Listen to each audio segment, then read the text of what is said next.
ॿी ख़बर नाज़रीन अवांखे हैदराबाद मां ॾींदासीं जिते सिंध हाई कोर्ट में अहम केस जी ॿुधणी थी आहे। ॿुधणीअ बाबति अवांखे अपडेट कयूं पिया।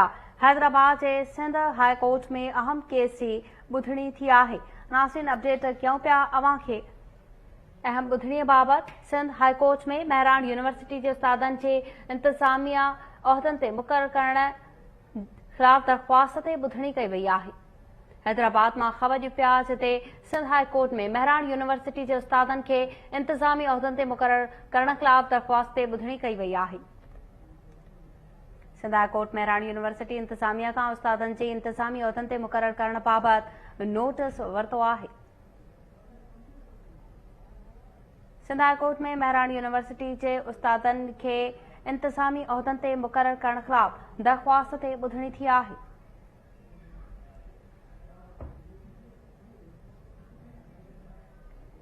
सिंध हाई कोर्ट में केस जी ॿुधणी थी आहे। सिंध हाई कोर्ट में महरान यूनिवर्सिटी जे उस्तादनि खे इंतज़ामी उहिदनि ते मुक़ररु करण ख़िलाफ़ ॿुधणी थी आहे। सिंध हाई कोर्ट महरान यूनिवर्सिटी इंतज़ामिया खां उस्तादनि खे इंतज़ामी उहिदनि ते मुक़ररु करण बाबति कानून तलब करे वरितो आहे।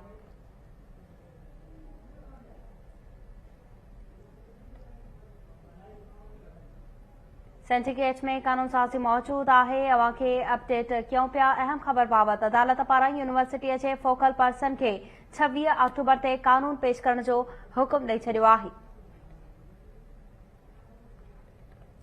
सिंध हाई कोर्ट में महरान यूनिवर्सिटीअ जे उस्तादनि खे इंतज़ामी उहिदनि ते मुक़ररु करण ख़िलाफ़ दरख़्वास्त ते ॿुधणी थी आहे।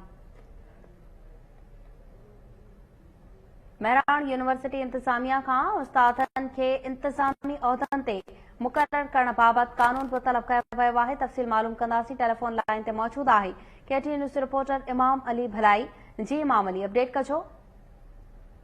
सिंध हाई कोर्ट में महरान यूनिवर्सिटीअ में इंतज़ामी उहिदनि ते उस्तादनि खे मुक़ररु करण OPS वारी दरख़्वास्त ते ॿुधणी थी आहे। अदालत गुज़िरियल ॾींहुं महरान यूनिवर्सिटीअ जे फोकल पर्सन खे पेश करण जो हुकुम ॾिनो, जंहिं ते अॼु अदालत में पेश थिया। तव्हांखे ॿुधायां त उस्तादनि खे इंतज़ामी उहिदनि ते मुक़ररु करण वारो कानून जेको आहे पेश करण जो हुकुम ॾींदे 26 अक्टूबर ते जेको आहे ॿुधणी मुलतवी करे छॾी आहे। तव्हांखे ॿुधायां त Sindh high court circuit bench Hyderabad जे जस्टिस अदनान करीम ऐं जस्टिस अदनान इक़बाल चौधरी जी डबल बेंच अदालत में ॿुधणी थी आहे, जंहिं ते दरख़्वास्त गुज़ार आहे अब्दुर्राव रज़ाक ऐं ग़ुलाम परवर 2019 वारी दाख़िल दरख़्वास्त ते ॿुधणी कई। महरान यूनिवर्सिटीअ में इंतज़ामी उहिदनि ते उस्ताद जेके आहिनि इज़ाफ़ी चार्ज जेके आहिनि इंतज़ामी उहिदनि जूं रखे वेठा आहिनि, जंहिं ते जेको आहे शोबनि मां लाॻापियल उस्ताद जेके आहिनि पघारूं खणी रहिया आहिनि। PhD अलाउंस जेको आहे उहो खणी रहिया आहिनि, जंहिं ते अदालत पुछाणो कयो त यूनिवर्सिटीअ जो फोकल पर्सन किथे आहे, जंहिं ते जेको आहे अब्दुल वहीद उमरानी चयो त प्रोफेसर मां आहियां। उन खां पोइ वॾे वज़ीर रजिस्ट्रार मूंखे मुक़ररु कयो। अदालत पुछाणो कयो त उस्तादनि खे इंतज़ामी उहिदनि ते डबल चार्ज रखण जो कानून जेको आहे किथे मौजूदु आहे, जेको हिन चयो त मूं वटि CM जे वटि मौजूदु आहे।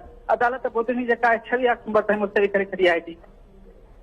इमाम अली भलाई, अपडेट करण लाइ अवांजी वॾी महिरबानी। नाज़रीन अवांखे ॿुधायूं पिया सिंध हाई कोर्ट में केस जी ॿुधणी थी आहे।